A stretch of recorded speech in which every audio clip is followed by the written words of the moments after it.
Labadiena, mėly kolegos, labadiena visiems tiems, kurie mus stebi tiesiogiai dabar mūsų Facebook paskyroje. Aišku, sveiki ir tie, kurie neturi dabar galimybės žiūrėti mūsų tiesiogiai ir žiūrės mus vėliau mūsų YouTube kanale. Labas, Audriau. Sveikas, Egidijau, malonu matyti tave prasidedant naujais mokslo metais, naujais darbo metais. Ir turbūt kaip ir visi grįžę iš atostogų vienas kito klausė, kaip praleidom vasarą, tai klausiu ir tavęs, ne kaip tu praleidai vasarą, o kaip profesinė sąjunga praleido vasarą, kur ne tik atostogavo, bet ir dirbo. Tai taip, prieš atsakant į tavo klausimą, mėly žiūrovai, primenu, kad jūs galite užduoti mums klausimus tiesioginio eterio metu paskyros pokalbių lange. Arba, jei nenorite, kad jūs atpažintų, galite rašyti mums laišką į info@švietimoprofsąjunga.lt. Ir pradėkim, kaip mums sekėsi šią vasarą, kas mums pavyko, kaip iš vis tą vasarą, aš pasakysiu, kažkaip kuo toliau, tas laikas vis greičiau ir greičiau bėga. Aišku, smagu prisiminti ir labai norisi prisiminti mūsų profesinės sąjungos antrą sąskrydį, kuris vyko Liepos 1 dienom. Tai tikrai buvo emocionalu, gražu ir labai prasminga, nes kolegos, kurie dalyvavo tam sąskrydyje, jie kartu ir tobulino savo kvalifikaciją, nes tai buvo tikrai įspūdingas renginys. Taip pat labai... Prie jo mes dar sugrįšim pabaigoje, parodysim keletą kadrų iš... Taip, prisiminimai visada šildo širdį.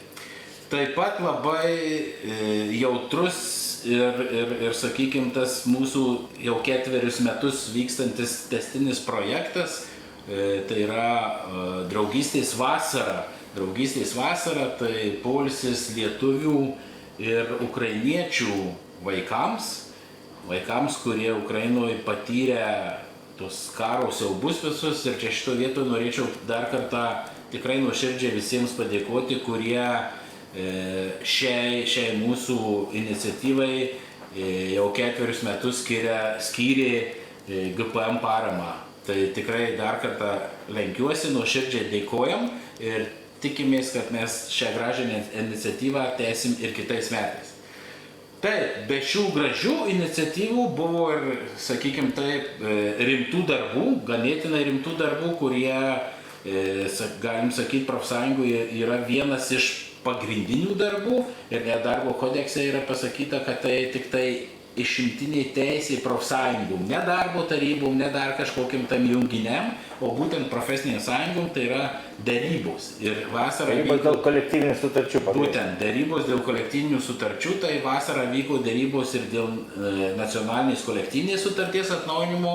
Ir šiandien žinia yra tokia, kad tik prieš valandą užbaigėm darybas, bet aišku, apie kolektyvinės sutarties, atnaujintos kolektyvinės sutarties turinį mes galėsim kalbėti jau po to, kai bus jinai pasirašyta, nes dabar atiduota vertinimui. Dėl šakos kolektyvinės, Lietuvos švietimo ir mokslo šakos kolektyvinės sutarties, taip pat vasarą Liepos mėnesį berods įvyko 3. ar 4. darybinis posėdis, bet šalims susitarus padarėm pertrauką. Padarėm pertrauką vien dėl to, kad Švietimo ministerija paprašė laiko, kad galėtų suderinti tam tikrus nuostatas, kas liečia finansinius dalykus su finansų ministerija, su būsimo kitų metų biudžetu. Tai dabar tikėtina, kad kitos savaitės pradžioje mes jau sužinosim datą, kada prie darybų stalo grįžta šalys dėl šakos kolektyvinės sutarties. Tai vasara praėjo, kaip sakėjai, greitai ir, sakyčiau, prasmingai, ir poilsiaujant, ir pramogaujant, keliant kvalifikaciją ir darant gerus darbus. Ir, aišku, nepamirštant to, ką jau mes ne pirmus metus, čia kalbu apie darybas. Taip. Ir tai dabar dėja vasara baigėsi, laimiai vasara baigėsi, tada perinam prie mūsų laukiančių darbų ir turbūt reikia paaiškinti, kodėl mes pavadinom mūsų šiandieninį pokalbį, šiandieninę transliaciją Nauji mokslo metai bėdos senos.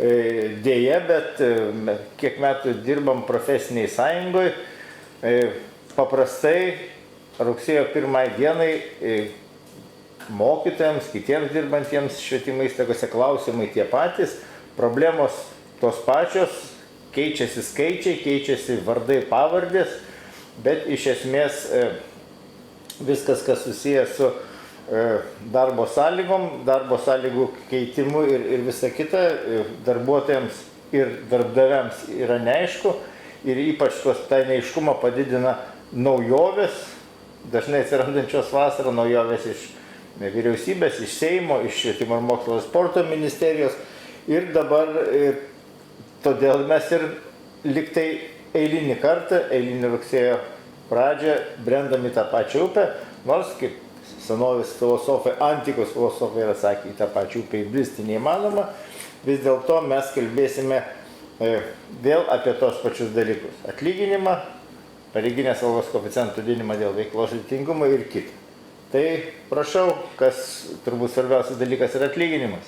Tikrai taip, ir čia dar tik tai reikėtų pridėti, kad nauji mokslo metai senos bėdos ar bėdos senos, tai tikriausiai mes ir turėsim švietimas, tokia inerciškiausia turbūt sritis Lietuvoje, nes pas mus pokyčiai po pokyčių bent jau porą kartų per metus mes turim pasikeitimų.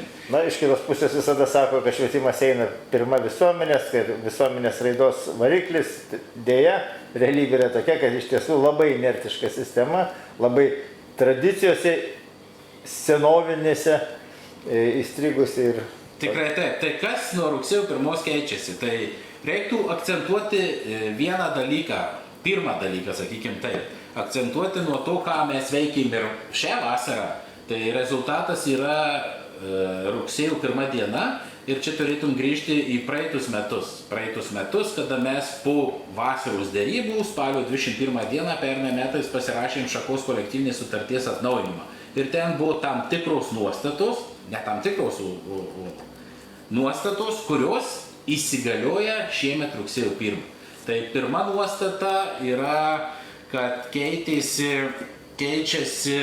mokymų lėšų apskaičiavimo metodika, tai yra vyriausybės nutarimas, kuriame nustatyta, kaip apskaičiuojamos valandos. Trumpiau pasakant, nuo rugsėjo 1 dienos ištaisoma klaida, kuri vilkosi, jeigu taip galim sakyti, ne vienerius metus, tai yra pradinių klasių mokytojų etatų padaugėja.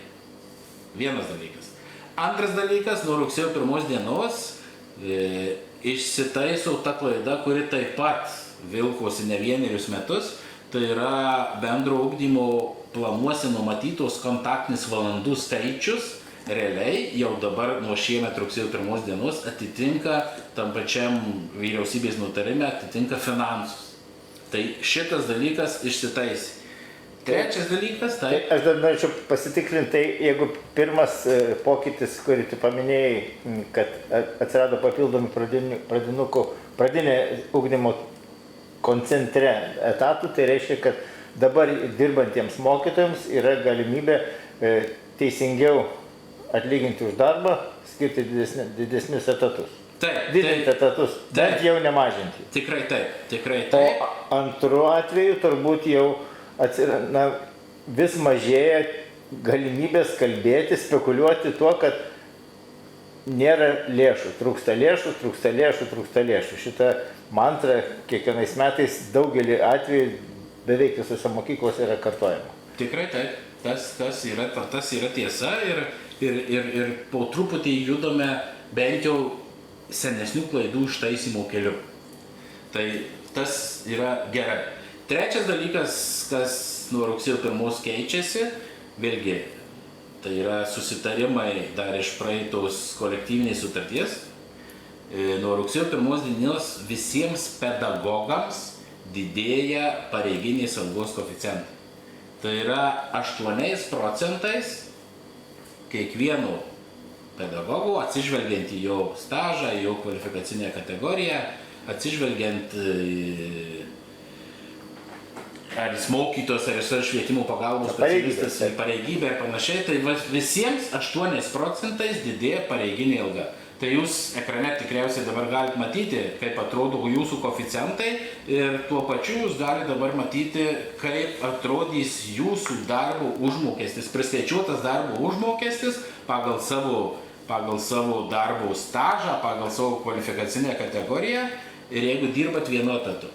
Tačiau aš tik tai priminsiu, mes apie tai irgi jau esam šnekėję ne vienoje laidoje mūsų čia pokalbėje.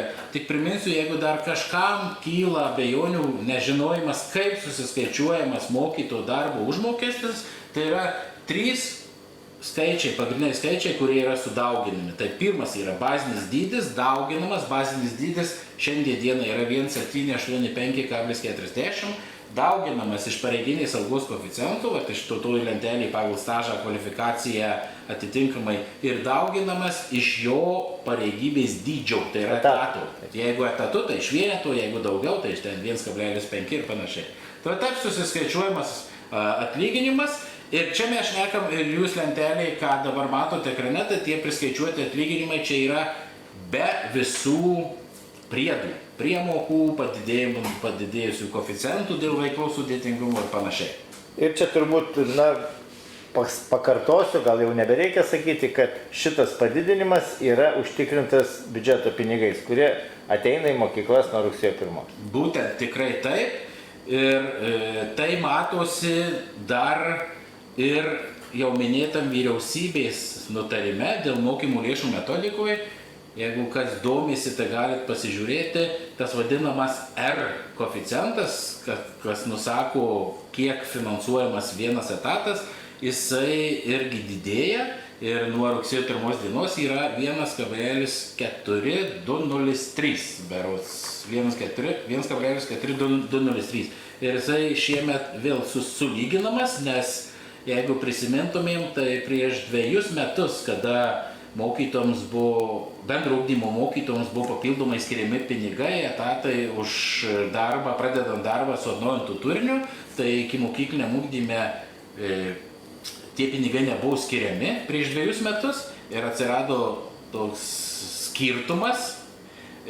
Nuo šio rugsėjo R koeficientas tiek iki mokykliniam ugdyme, tiek bendram ugdyme yra vienodas 1,4203. Taip, tai jeigu dėl pareiginės algos koeficiento dydžio nustatymo klausimo paprastai jau nebekyla, nes tai yra įstatymas, tačiau dėl to, ką jau esi užsiminęs, dėl pareiginės algos koeficiento didinimo, dėl veiklos sudėtingumo, klausimų visą laiką yra. Klausimų, ar reikia didinti, ar visiems reikia didinti, kiek reikia didinti ir ar tam yra skirta pinigų. Tai jau mes mokslo metų išvakarėse sulaukdavom daugybę klausimų dėl to pareiginės algos koeficiento didinimo, dėl veiklos sudėtingumo, dirbant su atnaujintų ugdymo programomis. Tai kokia situacija yra šičia?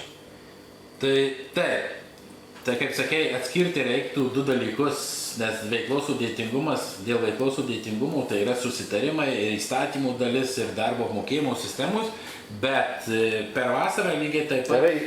Įstatymai yra numatyti tam tikri kriterijai, dėl kurio privaloma didinti. Būtent. Ir po to yra įstatyme nuostata, kad gali būti sukurti ir kiti kriterijai įstaigos darbo apmokėjimo sistemai. Bet norėčiau grįžti tai, ką jau paminėjai, apie tuos 5,5% veiklos sudėtingumas ir panašiai.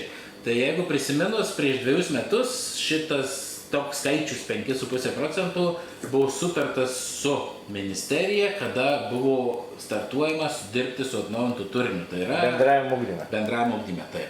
Nuo praėjusių metų šitas susitarimas galioja ne tik bendrajame ugdyme, bet ir iki mokykliniam, prieš mokykliniam ugdyme. Tam pinigai yra skirti. Buvo skirti ir nuo 2024 metų rugsėjo 1 dienos ir šiemet nuo sausio 1, nes visi pinigai yra skirti visiems metams. Per vasarą su ministerija pavyko susitarti, kad ši programa, jeigu taip galim pasakyti, programa bus pratęsta dar 2 mokslo metams, tai yra šiems mokslo metams, kurie prasidėjo čia prieš keletą dienų, ir kitiems 26-27 metams. Reiškia, finansai šiemet yra numatyti iki gruodžio 31 dienos, kitiem metam jau yra ir suplanuoti, ir dar kitiems mokslo metams šie pinigai yra skirti. Reiškia, visiems mokytojams, visiems pedagogams, finansai yra skirti mokėti už darbą su atnaujintu turiniu. Ir tada čia labai gerai, kad paminėjai, kad ne tik bendro ugdymo programas įgyvendintis mokytojai, kurių ugdymo turinys pasikeitė jau prieš 2 metus, bet ir iki mokyklinio ugdymo. Taip, iki mokyklinio ugdymo mokytojai, jeigu pernai jie ruošiasi dirbti su atnaujintu ugdymo turiniu, tai šiemet jau pradėjo dirbti su atnaujintu ugdymo turiniu ir kvestionuoti, kad tų mokytojų dirbančių su atnaujintu ugdymo turiniu iki mokyklinio ugdymo programuose pareiginės algos koeficiento didinimas negali būti kvestionuojamas. Tikrai taip, nes tam, pasikartosiu, tam yra skirti pinigai. Bet tik tai turbūt čia reikia pasakyti, kad mokyklos, šiuo atveju lopšeliai, darželiai turbūt, dažniausiai tokio pobūdžio mokyklos, jos turi atlikti namų darbus. Tai yra šitą kriterijų įrašyti į savo darbo apmokėjimo sistemą. Tai čia reikėtų pasakyti, kad ne tik darželiai ir iki mokyklinio, prieš mokyklinio ugdymo įstaigos, bet ir bendro ugdymo įstaigos turi būti įrašyta, nes yra sukurta, nes bendro ugdymo mokytojams mokama už atnaujintą turinį pagal tam tikrą formulę, kuri yra ministro įsakyme įrašyta, ir tas ministro įsakymo formulė turi persikelti, atsidurti įstaigos darbo apmokėjimo sistemą. Kadangi iki mokyklinio, prieš mokyklinio ugdymo nėra tokio, kaip sakyti, po įstatyminio akto, kuriame būtų aiškiai parašyta, kad turi būti mokama, ir tai yra aprašyta, sakykime, ministerijos paruoštam aplinkraštį. Tarp kitko, visi švietimų skyrių, visi merai, visi švietimų skyrių vadovai, visi švietimų įstaigų vadovai gavo... Visi mūsų profesinės sąjungos. Taip, nariai gavę tą aplinkraštį Liepos pabaigoje, nes jisai išėjo Liepos pabaigoje pasirašytas viceministro, ir tenai aiškiai sudėliota, kaip turi būti skiriamos, apmokama tos papildomas iki mokyklinio, prieš mokyklinio ugdymo mokytojams. Tai šitoj vietoj tai yra svarbu, kad atsirastų darbo apmokėjimo sistemoje ir turi būti mokama visiems. Turbūt daugelio įstaigų darbo apmokėjimo sistemos ir pernai jau buvo šitas įrašyta, bet niekada Ne, šito vietoje aš sakyčiau, bendro ugdymo mokytojams taip. Ši bendro ugdymo, nes jau buvo įrašyta ir pagal tai mokėjau. Iki mokyklinio, prieš mokyklinio mes turim labai daug informacijos, kur tikrai ne vienoj savivaldybėje nebuvo mokama, nes buvo pasakoma, kad nėra tam pinigų. Bet kai kuriem buvo mokama per priedus įvairius. Tai ir šito vietoje ir rekomendacijų yra aiškiai pasakyta, kad taip kaip susitarsit, gali būti mokama kaip per veiklos sudėtingumą, gali būti mokami tie pinigai per priedus ir panašiai, bet esmė yra, kad turi būti mokami, nes pinigai yra skirti. Bet turbūt baigiant šitą klausimą... Aš tik tai dar pasakysiu vieną dalyką, va čia užbėgant už akių, apie tą nebuvimą po įstatyminio akto ir dėl to kai kurių, negaliu sakyti daugelio, bet tikrai ne vienos savivaldybės politikų sprendimas ir vertinimas, kad aplinkraštis yra tik tai aplinkraštis, jisai nieko neįpareigoja, tai dėl to mes su ministerija esam beveik sutarę, kad jau nuo sausio mėnesio atsiras kažkoks tai poįstatyminis aktas, kad jau nebus galima jį įsidėti į stalčių ir sakyti, kad čia tik rekomendacija. Tai turbūt baigiant šitą klausimą, vis dėlto mes patartumėm galbūt ir deklaruotumėm, kad profesinės sąjungos manymu tvariausias sprendimas, didant pareiginės algos koeficientą dėl šio kriterijaus, tai būtų jo įrašymas į darbo apmokėjimo sistemą. Tikrai taip. Tikrai taip, turi būti kriterijus įrašomas ir vadovaujantis darbo apmokėjimo sistema, mokamas darbo užmokestis. Taip, tai, aš tikrai net nebejoju, kad klausimų mes dar sulauksim dėl šito iki mokslo metų pabaigos. Bet einam prie kito. Dar vienas sprendimas Švietimo ir mokslo ministerijos sukėlęs daugybę klausimų, daugybę abejonių, tai yra ugdymo proceso sutrumpinimas 1 savaitė. Ir iš karto mes vos tik tai paskelbus šitą sprendimą, mokyklose, kai kuriuose mokyklose, ne vienoj mokykloje, ne vienoj 10 mokyklų buvo paskleistas gandas, nežinau, gandas. Taip turbūt pavadinti, kad dėl to mažės atlyginimas, nes trumpėja ugdymo procesas. Kokia situacija šičia? Situacija tokia pati kaip ir su tuo, ką mes prieš tai šnekėjom, 5,5% su tuo papildomu apmokėjimu.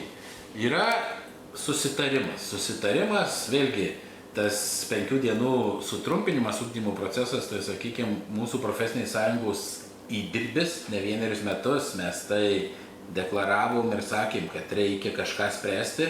Ir jeigu įsijungsit, sakykime, archyvą, kad mes pasirašinėjom kolektyvinę sutartį pernai spalio mėnesį, apie tai buvusi ministrė užsiminė, kad greičiausiai bus einama tuo keliu. Taip ir nueita, ir esminis dalykas, kad sutrumpėjus ugdymo procesui 5 dienom, 5-10 klasėse, nuo to finansai nei kiek nesumažėjo.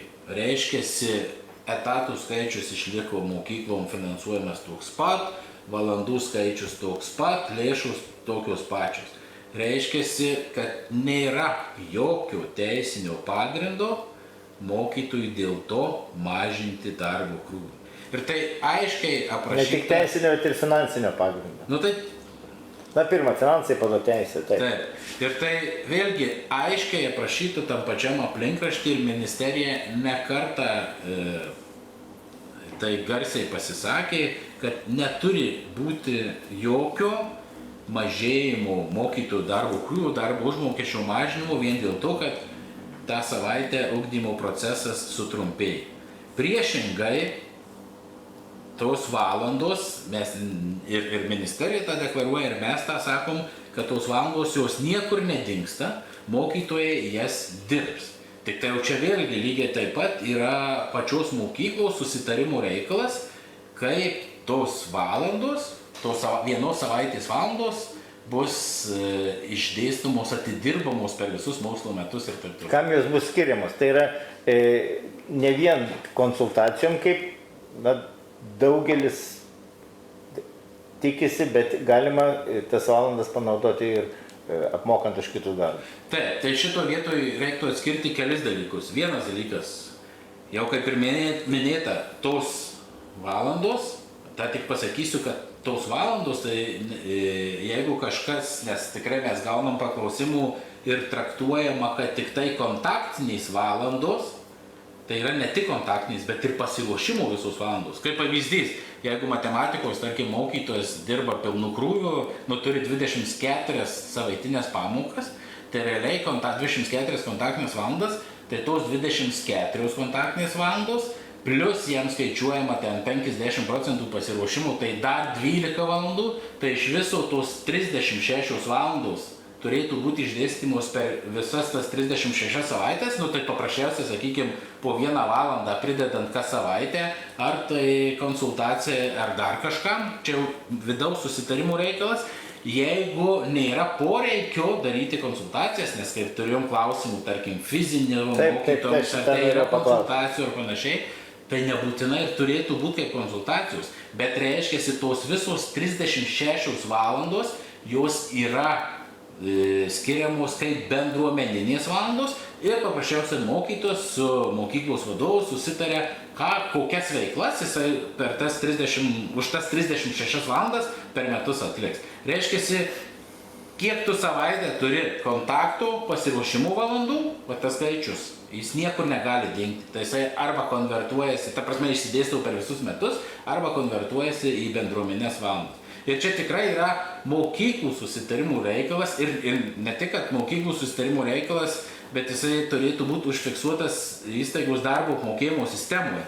Kaip šitas visas procesas vyksta ir tada jokių klausimų niekam nekyla, nes vadovaujantis darbo apmokėjimų sistema, darbo sutartys dėl to negali mažėti mokytojų darbo krūvis. Taip, tai rezimuojant šitą dalį mūsų pokalbio, reikia pasakyti, kad nepaisant to, kad ugdymo procesas sutrumpėjo, finansavimas švietimo įstaigų nepasikeitė ir nei finansinio, nei juridinio pagrindo mažinti dėl to, būtent dėl šito pokyčio mokytojų darbo laiko normos nėra. Tikrai taip. Priminsiu, kad pagal švietimo ir mokslo šakos kolektyvinę sutartį mažinti darbo laiko normą, keisti darbo laiko normą galima tik tai su darbuotojo sutikimu Ir esant objektyviom priežastim, ir ta pagrindinė iš esmės objektyvi priežastis yra mažėjantis įstaigos finansavimas. Tai šiuo atveju dėl šito sprendimo įstaigų finansavimas nemažėja. Tai aš šitą noriu dar kartą pakartot, užfiksuot, nes mokslo metų pabaigoje teko bendrauti su labai garbingu, patyrusiu, autoritetingu vienos įstaigos vadovu, kuris labai abejojo šito sprendimu ir jisai išreiškė abejonės, kad jo manimu, jo skaičiavimu dėl šito sprendimo teks mažinti mokytojų etatus. Tai manau, kad per vasarą jisai perskaičiavo, išnagrinėjo, įsigilino į šitą sprendimą ir galų gale išgirdęs mūsų čia patikinimus, nebemažins. Bet to mes siūlom, visada primenam savo nariams, kad jeigu tik tai kyla kažkokių abejonių, tai būtinai kreipkitės į mus, į profesinę sąjungą, į teisės centrą, mes tikrai paaiškysim, padėsim, pakonsultuosim, kaip turėtų būti. Ir dar vieną dalyką reiktų priminti, kad kolegos, prisiminkit, kad prieš priimant sprendimą pasirašyti ten sutikimus ar keisti darbo sąlygas, keisti darbo sutartį ir panašiai, perskaitykite, jūs turit laiką ne mažiau kaip 5 dienas. Tai čia nukrypstam. Tu jau užbėgai už akių kitam mano klausimui. Tai dabar ar dar yra kažkokių naujovių, kurios ateina į mokyklas iš išorės, tai yra iš švietimo ir mokslo ministerijos, iš vyriausybės, Seimo? Berods daugiau tokių naujų. Yra tęstinumas, apie kurį tikrai mes šiandien nešnekėsim. Testinės problemos.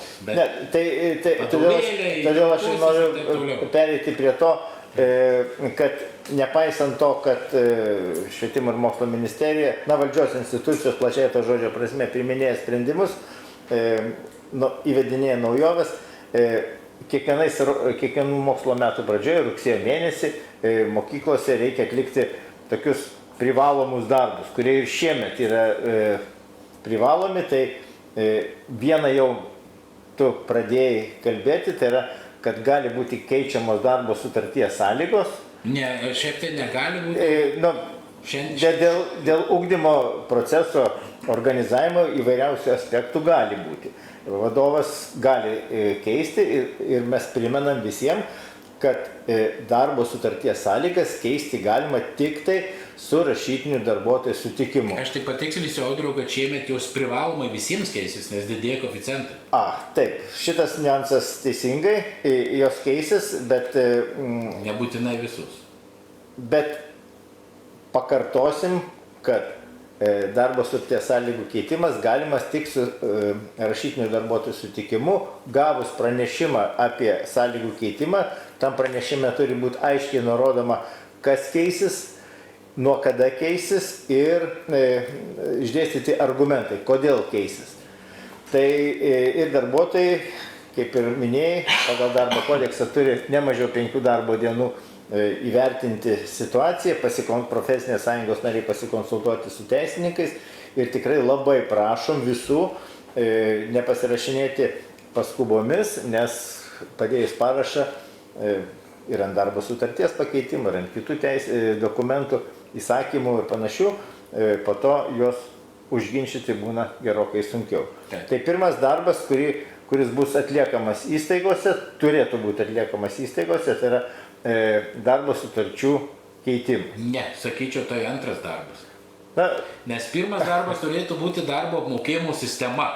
Nes pagal susitarimus darbo apmokėjimo sistemoje, kada... Nesiginčiu, taip. Nes ministro įsakymė parašyta etatų struktūrą ir visą kitą nustato direktorius, atsižvelgdamas į darbo apmokėjimo sistemą. Tai tada, kada bus susitarta, suderinta, patvirtinta darbo apmokėjimo sistema, tada vadovas įvertinęs, atsižvelgdamas į tuos visus susitarimus darbo apmokėjimo sistemoje, tada ir daro tuos visus pakeitimus. Taip, pirmas darbas, nebesiginčiam, pirmas darbas, aš tikrai nenoriu ginčytis, nes tu teisus, darbo sutarčių sąlygos yra išvestinis iš darbo apmokėjimo sistemos, tai pirmas darbas yra darbo apmokėjimo sistemų keitimas ir kai kuriais atvejais tai bus minimalus keitimas, pakeičiant pareiginės algos koeficientus, kitais atvejais galbūt reikia rašyti papildomus kriterijus dėl veiklos sudėtingumo, didinant pareiginės algos koeficientus, gal kažkokių kitų dalykų ir rašyti reikia. Ir kas labai svarbu, pabrėžti, kad pagal švietimo ir mokslo šakos kolektyvinę sutartį visų švietimo įstaigų darbo apmokėjimo sistemos privalo būti suderintos su profesinė sąjunga. Ir iniciatyvą suderinimo privalo rodyti vadovas. Taip, yra terminai pagal darbo kodeksą, bet aišku, jūs galite savo įstaigose susitarti ir kitus terminus, visas Sutartis numato, kad dėl terminų, dėl procedūrų susitarima, tačiau pats principas toksai, kad vadovas paruošia darbo apmokėjimo sistemą, šiuo atveju pakeitimus, inicijuoja suderinimą ir susitarė su profesinė sąjunga dėl terminų ir visų procedūrų. Ir šitos darbo apmokėjimo sistemos jau rugsėjo pabaigoje turėtų būti suderintos, nes jau rugsėjo pabaigoje ar spalio pradžioje bus mokomi pirmieji atlyginimai pagal naujas darbo apmokėjimo sistemas. Antras darbas, mes jį aptariam, tai darbo sutarčių keitimas.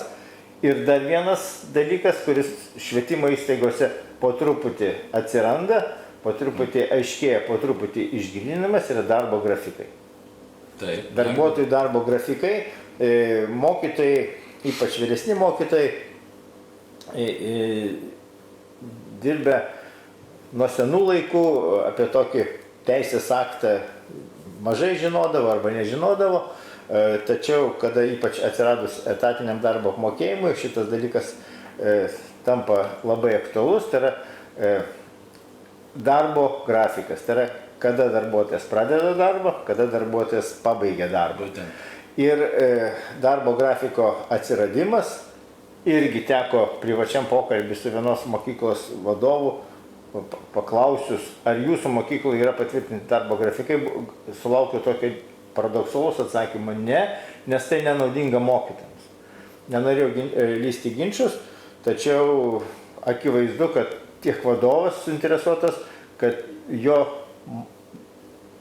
jam pavaldus darbuotojai, mokytojai ir kiti turėtų savo darbo grafikus ir patys darbuotojai turi suinteresuoti, kad turėtų darbo grafikus. Tikrai taip, žinotų nuo kada. Ir turbūt... Čia reikėtų atskirti vieną dalyką, kad pamokų tvarkaraštis, tai tikrai nėra darbo grafiko. Taip, pamokų tvarkaraštis neatstoja darbo grafiko ir nereikia baimintis, nereikia bijoti, kad atsiradus darbo grafikui darbuotojas privalės visą darbo laiką būti įstaigoje. Darbo kodeksas numato galimybę dirbti nuotoliniu būdu, švietimo ir mokslo šakos kolektyvinės sutartis taip pat numato profesinės sąjungos narių teisę dirbti nuotoliniu būdu ir darbo grafiko buvimas netrukdo darbuotojui dalį savo darbo funkcijų atlikti nuotoliniu būdu. Ypač tai, aišku, vykstant pamokom, tai mažiau galbūt aktualu, nes po pamokų nieks ten, kada reikia ruoštis pamokom, bendrauti su tėvais ir planuoti darbą, niekas per daug nesigilina, kur darbuotojai tai daro, tačiau šita problema visą laiką paaštrėja moksleivių atostogų metu, kada kyla ginčiai, kur, kiek turi dirbti darbuotojai. Tai dar kartą kartojam, turbūt ir pats pritarsi, tai mūsų teisės skyriaus aiškus išaiškinimai ne vienkartiniai, kad darbuotojo darbo grafikas turi būti. Teisės centrų. Teisės centrų. Taip. Tai kolegos, pasidomėkite, ar jūs turite darbo grafikus ir ar jūs patys laikotės tų darbo grafikų, ar vadovas organizuodamas darbą įvairius renginius, susitikimus, tėvų dienas irgi paiso jūsų darbo grafiko. Nes darbas pasibaigus darbo grafikui yra vadinamas viršvalandiniu ir už jį mokėti reikia gerokai kitaip negu įprastai. Taip. Ir nežinau, čia visus mes tokius, turbūt visus svarbiausius, trys banginiai. Kas realiai, kas tikrai aktyvu šiuo laikotarpiu iki, kaip sakei, iki rugsėjo pabaigos, spalio pradžios.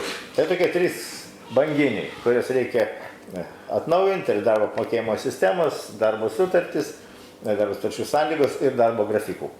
Ir dabar, o profesinės sąjungos veikla vasarą vyksta, dabar jinai aktyvesnė, ypač rugsėjo pradžioj, tačiau kokie darbai per visus šios mokslo metus laukia mūsų, tavęs, manęs ir kitų mūsų kolegų.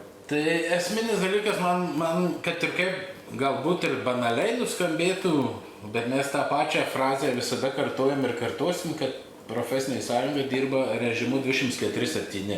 Nepaisant darbo grafikų. Nepaisant darbo grafikų, bet aišku, kas laukia visų šių mokslo metų, tai sunku ir pasakyti, bet aš tik taip reikėtų pasakyti, sakykime, šitas paskutinis metų ketvirtis iki gruodžio pabaigos. Tai vienas iš pagrindinių darbų, tai tęstinumas mūsų šakos kolektyvinės sutarties atnaujinimas, tai yra derybos ir, kaip sakiau, jau kitos savaitės pradžioje tikriausiai mes žinosim, kada bus šaukiamas posėdis dėl tęsti derybas, nes yra tam tikrų įsipareigojimų dar ir nuo praeitos dabar galiojančios kolektyvinės sutarties, kas pasirašyta su buvusia vyriausybė, tai primenu apie darbo užmokesčio didėjimą kasmet iki 28 metų, bet kiekvienais metais atsinaujinant mes turim tartis, kaip didės, kiek didės ir panašiai.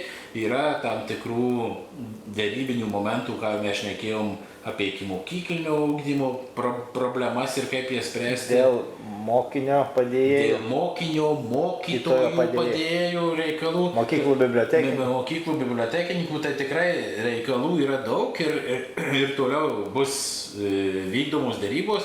Aišku, mes esam preliminariai, kai pradėjom derybas, pasitvirtinę reglamentą, būdami, taip visada mes žiūrim su optimizmu į derybas, tai gal nusimatė, kad spalio 9 dieną mes jas jau turėtum būti užbaigę. Tai labai tikiuosi, kad tai, ką mes susiplanavom pavasarį, spalio 9 dieną mes jau rezultato turėsim, bus matyti. Tada mūsų profesinės organizacijos mokymų centras startuos šiemet su 3 mokymų programa. Ir čia mes galim pakalbėti apie tai, ką mes šiandien diskutavom, tai yra darbo apmokėjimo sistemos. Ir iki mes šiemet pradėjom berods vasario mėnesį startavom. Ne šiais mokslo metais, bet šiais kalendoriniais metais startavom su mokymų programa darbo apmokėjimo sistemos bendrajam ugdyme, bendro ugdymo įstaigose. Ir dabar kaip tik ruošiama nauja mokymų programa ir lapkričio mėnesį pakviesim kolegas profsąjungiečius iš ikimokyklinio, priešmokyklinio ugdymo įstaigas apie būtent to tipo įstaigų aktualumą, kas darbo apmokėjimo sistemos ir panašiai. Tai šituose mokymuose mes savo kolegas mokom ne rašyti, nesudarinėti darbo apmokėjimo sistemų, bet jas vertinti tam, kad galima būtų teikti siūlymus, pastabas suderinimo procese. Taip. Tai tęsis mokymai ir bendro ugdymo mokyklų profesinių sąjungų organizacijų dėl darbo apmokėjimo sistemos ir planuojam nuo lapkričio mėnesio analogiškus mokymus jau specialiai iki mokyklinio ugdymo įstaigų. Būtent.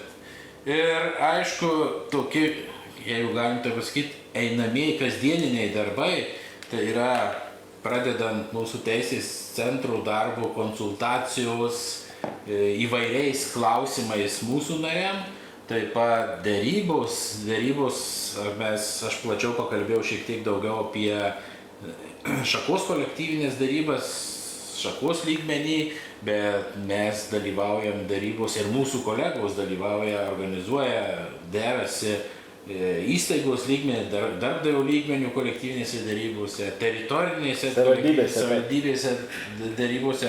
Tai visi šitie darbai, kaip sakyt, kaip Ir čia yra bendras darbas, nors dėrybos vyksta, sakykime, konkrečioje mokykloje, bet mes teikiam pagalbą, konsultaciją, net kartais ir dalyvaujam. Taip, jeigu reikalinga, mes ir patys dalyvaujam kaip ekspertai, kaip dėrybininkai. Tai tiek trumpai apie planus, kaip minėjau, tų darbų tikrai yra daug, dar nepaminėjau ir vakar kaip tik laidoj ministrė, darbo grupių naujų atsiranda, viena jau startuoja berods rugsėjo 18, gerai pamenu, apie mokytojų pritraukimą, vėl turbūt strategijos kūrimas, kaip mokytojus pritraukti į mokyklas, kiek gerai atsimenu, tai dar ne viena darbo grupė bus kuriama, tai vat ir darbas darbo grupėse, tai tikrai veiklos nusimato daug ir kaip sakyt, profesinė sąjunga. Na, į darbo grupę, aš žiūriu, į darbo grupę organizavimą žiūriu šiek tiek pesimistiškiau, nes, sakykime, darbo grupės įvairiais formatais, sakykime, dėl naujų mokytojų pritraukimo, dėl esančių išlaikymo, jos organizuotas kiekvienos kadencijos ministrų. Ir rezultatai... Tai matai, Audriau, ta prasme, darbo grupės lieka darbo grupėm, bet jeigu, pavyzdžiui, po darbo grupės tie sprendimai, bent kažkokie sprendimai atsikelia jau į teisės aktus, pavyzdžiui, kaip į kolektyvinę sutartį, tarp kitko nepaminėjau, kas tikrai yra svarbu ir su ministerija jau esam apsitarę, kad toliau tęsim darbą dėl psichologinio smurto, fizinio saugumo švietimo įstaigose.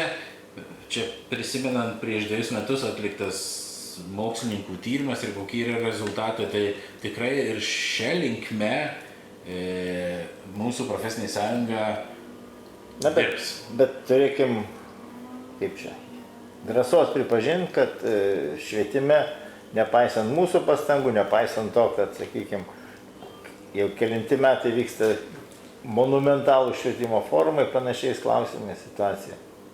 Ne tik nesikeičia, bet ir daugeliu atveju blogėja. Sunkiai juda, atskirais atvejais dar varo atgal. Tai, žodžiu, įvairiausios darbo grupės, vienos dėl to, kad tik tai vyktų, kitos dėl to, kad paruošti kažkokius teisės aktų projektus. Ir mes vienaip ar kitaip juose dalyvaujam, aktyviai dalyvaujam, teikiam pastabas, kritikuojam ir reiškiam savo nuomonę. Tai tokie darbai, ką mes norėjom pasakyti, ar mes turim klausimų, aš matau, kad klausimų šiek tiek yra. Turim klausimų, turim dar 15 minučių ir pabandysim į juos, kiek spėsim atsakyti. Kaip visada, jeigu laiko pritrūktų, tai mes atsakysim komentaruose į jūsų klausimus. Tai pirmas būtų klausimas. Iki mokykliniam ir prieš mokykliniam ugdymui labai mažai nekontaktinių valandų, 6. Tikrai čia gal ne tai, kad klausimas, gal konstatavimas fakto, tad mes tikrai nesiginčysim ir bandysim toliau judėti linkme, kad būtų kažkokie pokyčiai, bet nenorim sudaryti lūkesčių, kad kažkas stipriai greitai pasikeistų, nes jeigu prisimam, prieš 3 metus berods buvo 33 ir 3. Na, 2 kart padaugėjo, aišku, nuo 3 iki 6 tai nėra daug. Ir vėlgi nereikia užmiršti, kad nuo 2020 bene iki mokyklinio ugdymo mokytojų atlyginimai susilygino su bendro ugdymo mokytojų atlyginimais. Tai judėjimas, tai tikrai planuose yra, mes dėliojame, kai ruošiamės dėrybom, kiekvienais metais taryba mūsų reikalavimus aprobuoja, deriname panašiai, tai tų minčių tikrai yra, bet tikrai nėra taip lengva gal kaip... Čia reikia prisiminti, nuo ko mes pradėjom, kad švietimas yra labai inertiškas. Taip. Kitas klausimas. Ar iki mokyklinio ir prieš mokyklinio ugdymo mokytojams lieka 5,5% priedas dėl veiklos sudėtingumo? Taip, lieka tai, ką mes šiandien ir kartuojom, kad pinigai yra skirti, aplinkraštis yra aiškiai sudėliotas. Prielaidos tam irgi yra. Tikrai taip, ir bent jau aš kiek turiu žinių, tai, kaip pavyzdys, tarkim, Marijampolėje, aš tikrai žinau, nes atnaujinom praeitas rugpjūčio paskutiniam dienom tiek darbo apmokėjimo sistemą, tiek kolektyvinę sutartį, visi šitie apmokėjimai lieka toliau, nes tai finansai yra.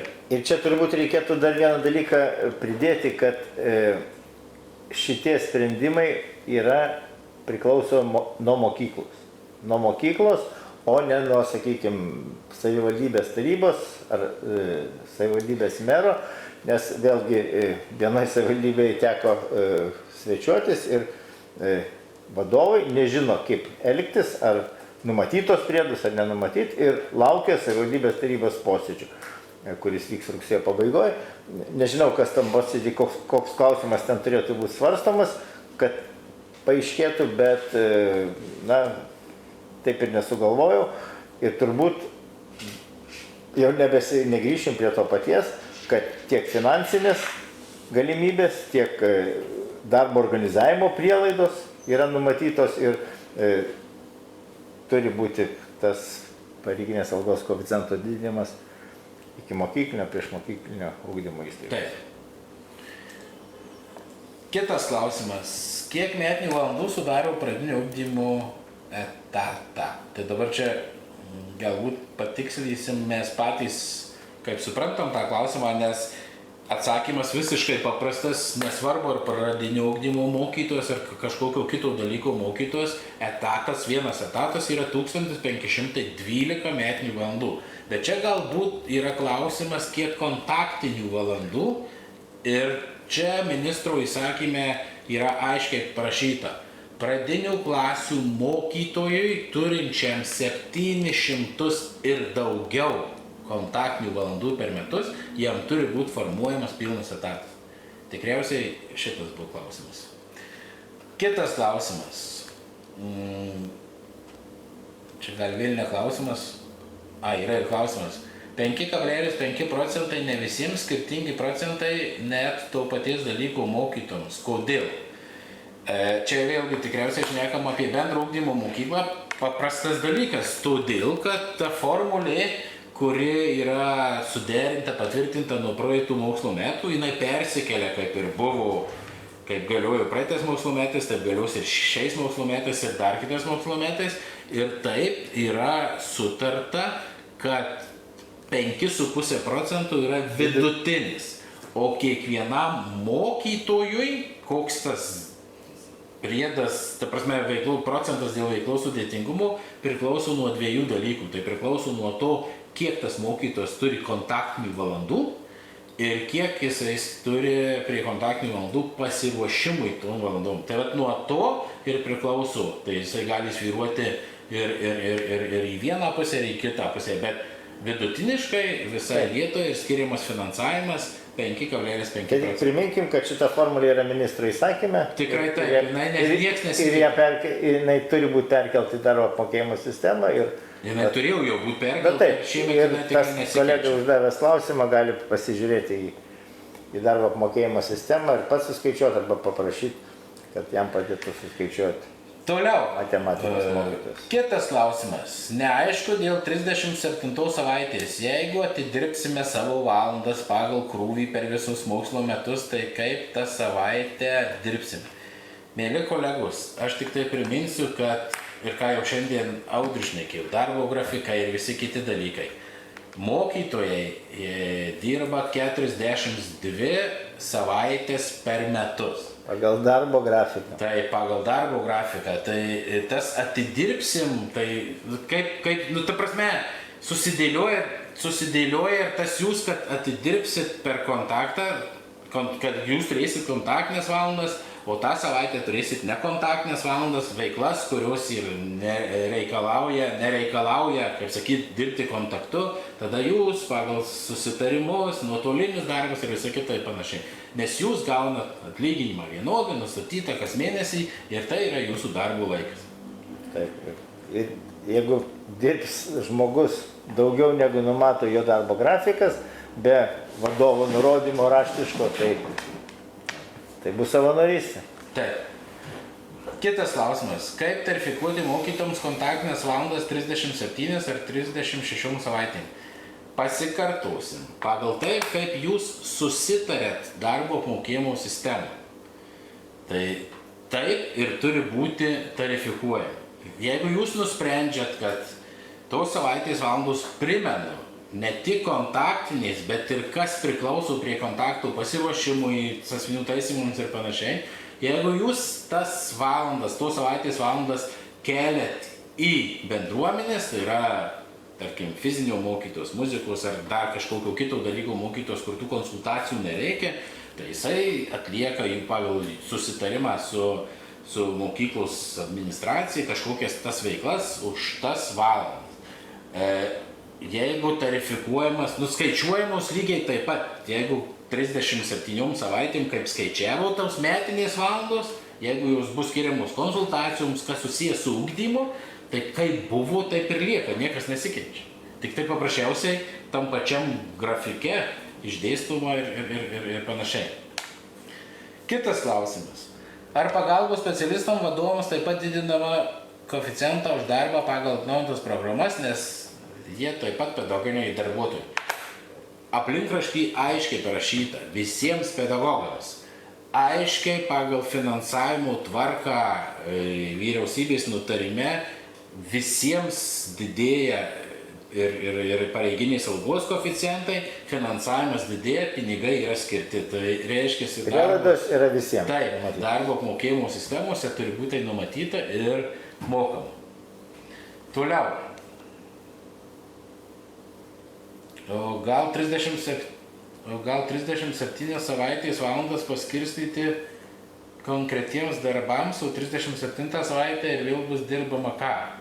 Nu pasikartosim, ar nesikartosim? Ne, nebesikartosim. Apie tai mes šnekėjom. Aš turiu, yra keletas pavyzdžių, bet galiu vieną paminėti pavyzdį, kaip yra įstaigose sutarta, kaip ta vienoje progimnazijoje sutarta, kaip ta 37 savaitė vyks. Pavyzdys paprastas. Bendruomenė sutarė, kad 37 savaitę vyks tokia kaip pataisų savaitė. Pataisų savaitė, grįžtamo ryšio savaitė, kada reikia, mokiniai ateina tie, kur pasitempti, kaip konsultacijos. Jeigu reikia, tėvai gali ateiti pasitarti ir panašiai. Tai yra 37 savaitė normaliai, jinai, ta prasme, darbo grafikas jau ne pamokom, bus atskiras įkurtas tvarkaraštis ir visi dirba. Bet aš noriu dar pasitikslinti ir kad atsakytum, tačiau tą 37 savaitę mokiniai mokykloje gali nesirodyti. Tikrai taip? Taip. Nes jų ugdymo procesas pasibaigė, o mokytojai jie dirba toliau, nes jiems yra ne tik kontaktinės valandos, bet ir nekontaktinės darbos numatytos už kitus darbus. Tai tos darbus ir dirbti. Taip. Kitas klausimas. Ar neplanuojama padaryti paprastesnį apmokėjimą pedagogams? Tai prideda procentus prie koeficientų, tai per priedus mokama, kodėl tokie skirtingi skaičiavimai, nėra konkretumo, vadovai turi užsiimti kūrybą, kaip paskirstyti pavaduotojas ugdymui 2 savaitės skaičiuoja mokytojų tarifikaciją, kitam darbui laiko nelieka. Čia galbūt ne mum klausimas, bet pasikartosiu. Na, aš gal tada tikslus žmogus labai, aš čia pabandysiu atsakyti šitą klausimą, jeigu visose mokyklose būtų vienodas mokinių skaičius, vienodas ugdymo sąlygos, vienodai mokinių turinčių specialių ugdymo poreikių, tie specialiai ugdymo poreikiai būtų vienodi, tai galbūt galima sukurti kažkokią universalią darbo apmokėjimo sistemą, kuri būtų tinkama visiems ir pavaduotojai nevargtų ir pasak klausimo autoriaus kūrybą neužsiminėtų. Dėja yra kiek mokyklų, tiek skirtingų situacijų ir todėl kažkokios universalios sukurti negalima. Dabartinė darbo apmokėjimo sistema yra pakankamai aiški, jeigu pačios mokyklos jos nepadarytų be galo sudėtingomis. O sudėtingomis padaro tada, kada pradeda ginčytis dėl darbo, kiekvieno darbo atlikimo laiko, skaičiuodami ne tik valandas, bet minutės. Įlindę į tokius ginčius, taip, situacija tampa labai sudėtinga. Tai va čia turbūt toks būtų atsakymas, o kūrybą užsimti tikrai nereikia, yra teisės aktai, kurių paisant nustatinėjant atlyginimą. Taip, toliau, kiek kontaktinių valandų skiriama pradinių klasių etatui kiekvienoje mokykloje skirtingai? Pasikartosim, pradinių klasių mokytojui, kuris turi ne mažiau kaip 700 kontaktinių valandų per metus, turi būti nustatoma pareigybė vienas etatas. Taip, toliau. Ar darbuotojas norėdamas pasinaudoti profesinės sąjungos skirtomis savišvietai ir sveikatai gerinti dienomis ir apie tai iš anksto informavęs darbdavį privalo pats pasirūpinti, kas jį pavaduos jo nebuvimo metu. Čia reiktų ateity galbūt dar kartą mes grįšim prie... Bet dabar trumpai atsakom, kad... Trumpai aš galiu pasakyti, kad vienas dalykas, mokyklos vadovas atsakingas už organizavimą viso ugdymo proceso, tai vienas dalykas, o antras dalykas mes visada, ne pirmai metai mes turim tas papildomas garantijas, mūsų nariai turi pagal šakos kolektyvinę sutartį ir mes visada rekomenduojam įstaigose viduj profesinei sąjungai su darbdaviu susitarkit, susėskit, susidėliokit, atsakykit klausimus, į kurie kyla kiekvieną kartą naudojantis šitom papildomom garantijom ir tada tų dviprasmybių ir neaiškimų. Susitarti dėl jų naudojimo tam tikrų principų. Principų, kaip suteikiamos, kaip prašoma, neprašoma ir visa kita. Tai šitie dalykai toliau.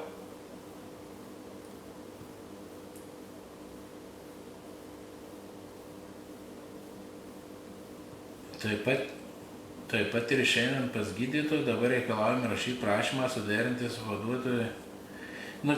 Čia negrįžkim prie šito, čia vidaus tarimasis.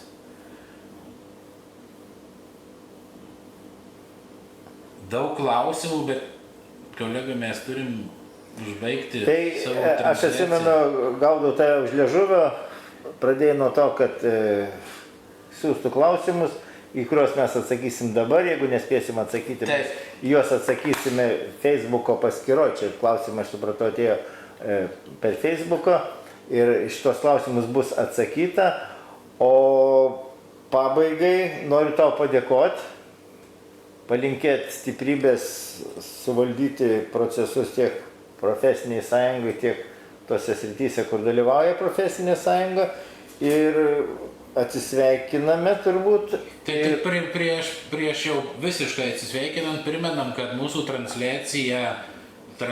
po transliacijos įrašas liks paskyroj visų, bet to pamiršau pasakyti, kad šiandien 22 kartą jau mes eteryje, tai visas mūsų prieš tai buvusias transliacijas galite rasti mūsų profesinės sąjungos YouTube kanale, nuorodą į YouTube kanalą galite rasti mūsų interneto svetainėje www.sveitimoprofsąjunga.lt.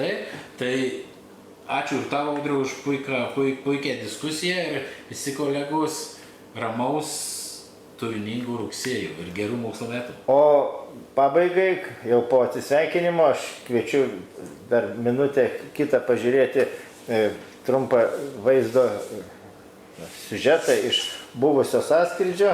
Prisiminkime vasarą ir tie, kurie dalyvavo, lai pasidžiaugia, o tie, kurie nedalyvavo, lai... Paplanuoja kitais metais dalyvauti. Užpavydė ir dalyvauja kitais metais. Tai ačiū, viso geriausio. Dėkui.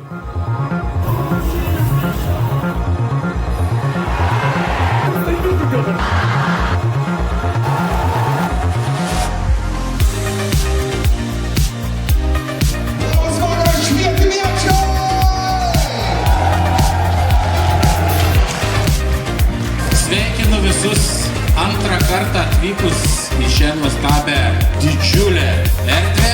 geros nuotaikos, pasileidžiam plaukus, mokslo metai pasibaigė.